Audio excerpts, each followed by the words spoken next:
بوز فلو لح واحد تراك السبجيكت ديالو واعر بزاف ميتافيزيقي، كيهضر على مرحلة ما بعد التاريخ ونهاية العالم، الحالة اللي هضر عليها بوز في الأغنية ديالو سماها بالدوزة، كتسمى بالمكاشفة أو رفع الغطاء أو الأبوكاليبس.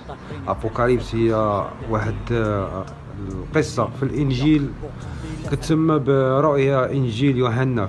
يوحنا هو يحيى في القرآن الكريم، فيها مشاهد لنهاية العالم ومشاهد لعالم البرزخ والعالم فوق علوي.